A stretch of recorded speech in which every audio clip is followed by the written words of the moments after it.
da União. Vossa Excelência tem a palavra.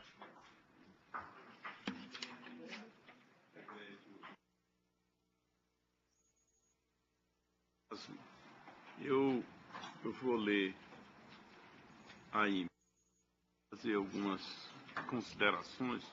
Me parece um processo bem simples.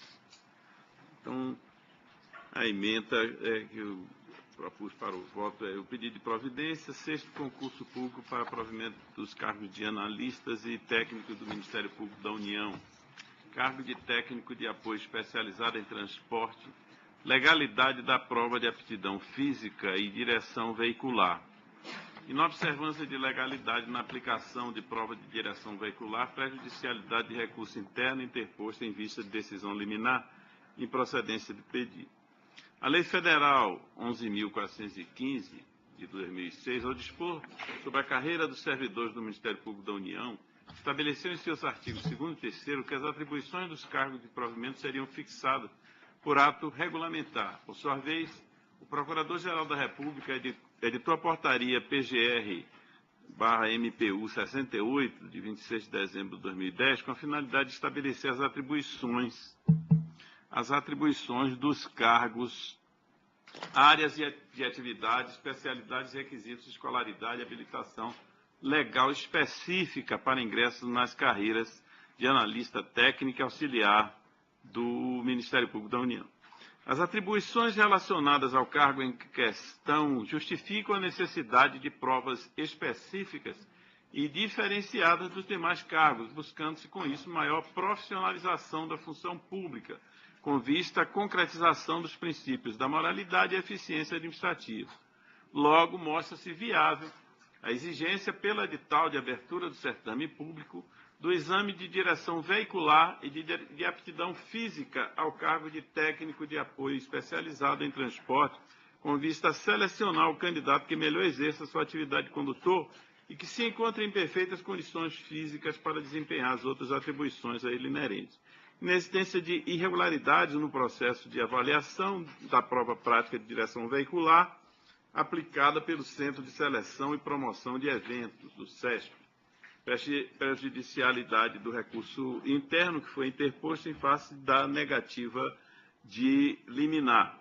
Em resumo, senhor presidente, e eu li a emenda do voto porque a nossa sistemática, o relator, ele, antes da sustentação, ele emite o seu voto.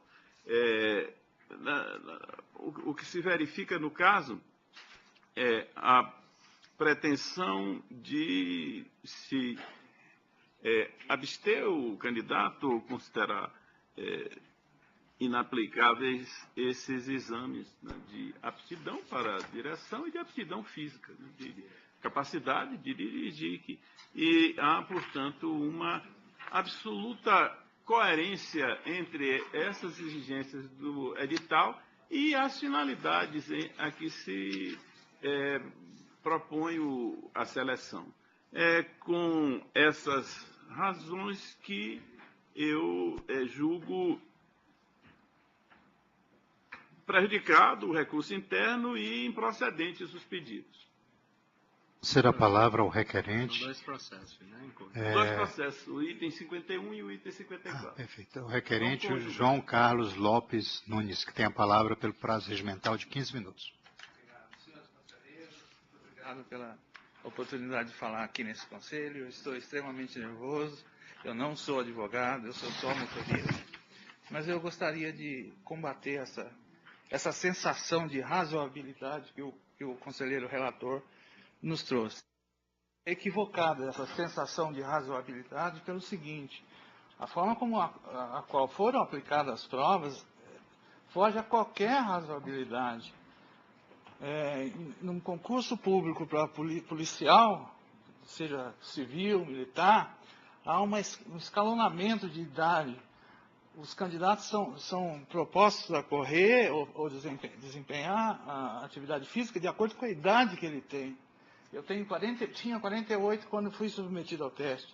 Não havia distinção alguma. Um garoto de 20 anos tinha que fazer a mesma performance de um garoto de 20 anos. Isso é totalmente irrazoável. Foge totalmente aos critérios de outros concursos públicos, onde a aptidão física é essencial para a atividade. Então, é um equívoco enorme e é uma brutalidade. Em relação ao teste de direção, eu sou motorista há 30 anos. Eu já passei em vários concursos públicos onde estiveram presente a prova prática. E eu passei com louvor em todos. Posso citar o último concurso do Ministério Público Estadual em São Paulo. Eu sou o primeiro colocado. Eu passei na prova escrita e passei na prova de direção. Então, eu tenho muita capacidade de dirigir. O que houve nesse concurso foi, como dizer, já havia, antes de eu fazer a prova prática, já havia a minha reprovação. No momento que eu estava com um veículo conduzindo, o instrutor falava assim para mim, vira à direita. Aqui não é direita, aqui é esquerda. Isso contraria todos os manuais. Ninguém vira à direita, não se faz isso. Aqui é a direita, não aqui. No final do meu percurso, eu estacionei o veículo e perguntei para o examinador se estava terminada a minha prova. Ele disse que estava e que eu poderia deixar o veículo em funcionamento, que eu não deveria desligar o veículo. Que aquilo lá também foi outro absurdo, mas eu fiz, porque ele mandou. Eu deixei o carro funcionando, puxei o freio de mão, soltei meu cinto de segurança e agradeci. E por conta dessa prova, eu sofri 16 pontos de penalização. O máximo que eu poderia ter sofrido seriam 7 pontos. E eu sofri 16. Então, coisas assim que deixam a gente extremamente chateado. E o que fizeram, não só comigo, mas com 1.500 candidatos. Foi um absurdo, foi uma coisa fora de propósito. Existe mais de uma centena de ações no Supremo Tribunal Federal e mais de 500 na Justiça Federal. A minha ação corre na Justiça Federal e possivelmente daqui a 2 ou 3 anos a gente vai saber do que aconteceu. Eu trouxe aqui um relatório onde eu cito o artigo 37, que eu não vou conseguir ler, o inciso 2º, mas é de conhecimento de todos os senhores, que para investidura em cargo público, tudo tem que estar previsto em lei, absolutamente tudo. Não é um ato discricionário onde o MPU, no caso, vai dizer, olha, você vai correr 2.400 metros, você vai fazer uma prova de prática de direção, e assim que vai ser. Não é assim que funciona. Tudo tem que estar previsto em lei. E neste caso, nada foi previsto em lei, absolutamente nada. Não existe nenhuma lei formal onde indica que nós tínhamos que fazer um teste físico. Não existe nenhuma lei formal onde diz que a gente tinha que fazer uma prova prática de direção. Nem lei formal e nem nem regulamento. A portaria 68, que o ilustre relator citou, sequer menciona isso. Não existe menção alguma ao teste de direção e menção alguma ao teste prático, ao teste físico. Uma outra evidência absurda é que no 5º concurso era a mesma lei, porém não era essa portaria, mas não havia teste físico para motorista. Havia só o teste prático. E, no entanto, houve teste físico agora para a mesma lei. A lei é 11.415. Lá não está escrito absolutamente, não existe nenhuma linha onde diz que haverá teste físico, e muito menos teste prático. E uma última coisa, observação que eu gostaria de dizer, que está em lei, está em regulamento, nós, candidatos a motoristas, tínhamos que ter a carteira categoria D. E para se obter a categoria D, é preciso fazer 3 testes práticos no Detran. A primeira habilitação, a segunda para passar para C e a terceira para D. Então, eu passei por 3 testes práticos, reconhecido pelo Detran, me dando a carteira de motorista, e eu sou motorista profissional há 30 anos. Isso não teve nenhum valor para o concurso, apesar de ter a exigência. Está lá escrito que os candidatos para motorista terão que ter a carteira D. E nós tínhamos a carteira D. No meu caso, eu tenho há 30 anos. Para ser preciso, eu tenho há 28 a carteira D e há 31 a carteira A. Então, eu gostaria só de tentar ler aqui o que disse o ministro Marco Aurélio no despacho dele, que ele foi muito preciso nisso. Ele diz o seguinte sobre o teste físico. Foi-se o tempo em que no campo do transporte a aptidão física surgia com um inegável valor, não se tivesse, mesmo assim, a força animal. De início, a obrigatoriedade do teste de resistência, no caso, corrida de 2.400 metros, tanto ao concurso para o preenchimento de cargo técnico de apoio especializado de transporte, discrepa da razoabilidade a reinar na vida gregária, especialmente na seara da administração pública. Vale consignar ainda que os candidatos realizaram prova de esforço físico em diferentes horários, sabendo-se geral que mostra muito mais viável lograr êxito na parte matutina do dia. Aqui eu quero fazer uma observação que o meu teste físico foi na parte da manhã, mas muitos candidatos fizeram o teste físico ao meio-dia e ficou inviável correr 2.400 metros em 12 minutos. E a última observação do ministro, ele diz o seguinte: vale consignar ainda que os candidatos realizaram a prova de... Não, isso eu já li, vou ler ao final. Ao lado disso, a questão alusiva à inexistência de ato normativo abstrato, a ausência de lei, impondo a exigência consoante alegado até a portaria PGR, que o ilustre relator menciona, 68 de 2010. Então, é inegável, ninguém contesta isso. Não existe lei formal que pudesse exigir de nós, candidatos, prova de esforço físico e teste prático. Não existe. Essa só é uma sensação de razoabilidade com a qual o Ministério Público está trabalhando. Eles pensaram assim, olha, isso é razoável, vamos pôr no edital. Muito embora não tenha lei. E uma última observação que é importante demais. Existe um projeto de lei com a chancela do MPU, que ele reconhece isso. É o projeto, está aqui o número dele, 6697 de 2006. Perdão, de 2009.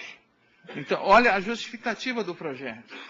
O presente projeto também propõe a adequação da redação do artigo 6º do seu parágrafo 7º da Lei 11.415, a fim de possibilitar, por um lado, que o Ministério Público da União possa exigir a realização de prova prática e esforço físico, bem como exame psicotécnico, e segue por aí.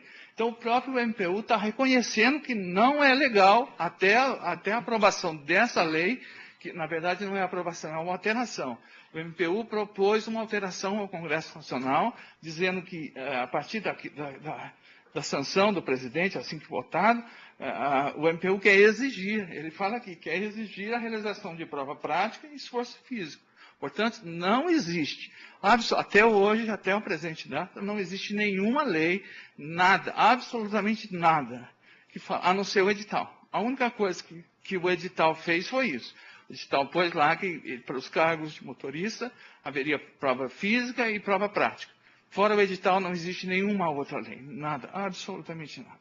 Então, com essas palavras, eu finalizo a minha defesa e agradeço. Muito obrigado. Obrigado. O eminente relator quer fazer alguma consideração adicional?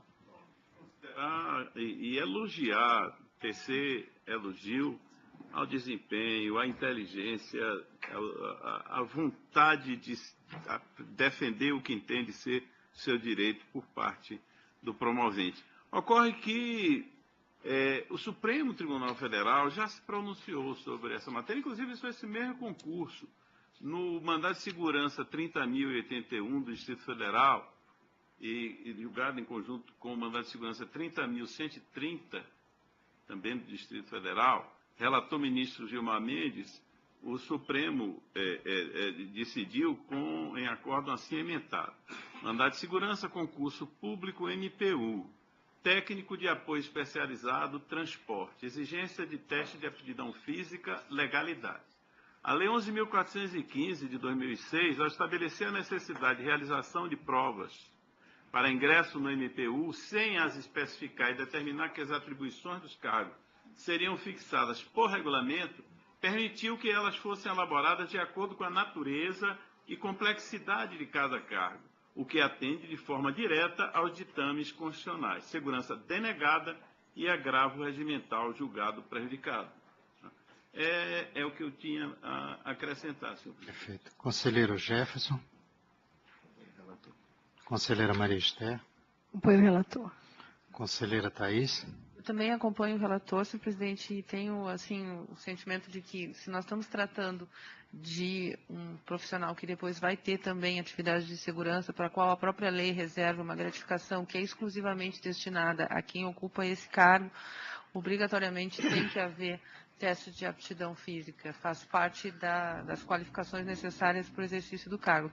Obviamente que sempre tem que haver razoabilidade na exigência, mas o teste de aptidão física é obrigatório. Eu acompanho o relatório. Conselheiro Adilson. Senhor presidente, senhores conselheiros, também me acosto aos elogios feitos pelo eminente relator, o trabalho feito pelo requerente aqui da tribuna, mas, no entanto, as ponderações feitas tanto pelo relator quanto pela conselheira Thaís mostram bem a situação nesse presente caso. Por isso eu acompanho o relator. Conselheiro Mário. Também acompanho o relator, senhor presidente. Conselheiro Jarbas. Também acompanho o relator com os adendos da conselheira Thaís e deixando claro que o concurso ele tem um edital, que é a norma do concurso. Então, aqueles que se habilitaram ao concurso sabiam exatamente de antemão quais eram as provas que teriam que submeter. Conselheiro Alessandro. Com a notícia do julgado pelo STF, eu acompanho o relator. Conselheiro Tito. Acompanho o relator, inclusive nos elogios feitos ao candidato. Acho que todos nós aqui já advogamos e sabemos o quanto é difícil advogar, principalmente em causa própria. Ele foi de um brilhantismo raro e merece os parabéns, mas infelizmente o pleito não pode ser acolhido. Talvez se ele fizer direito, ele vai se dar muito bem como advogado ou como promotor. Pode me conceder uma parte? Perfeitamente. Eu agora recordei, a minha primeira sustentação como advogado foi justamente por uma necessidade do escritório em que eu trabalhava, no Supremo Tribunal Federal. Eu tremia, minhas pernas tremiam feito vara-verde. E ele nem formado de direito ainda está. Ele reúne todas as condições para realmente defender os seus direitos, não é? Parabéns. Proclamo o resultado. O Conselho, à unanimidade, deliberou pela improcedência do pedido nos termos do voto do eminente relator. Vamos ao último feito com sustentação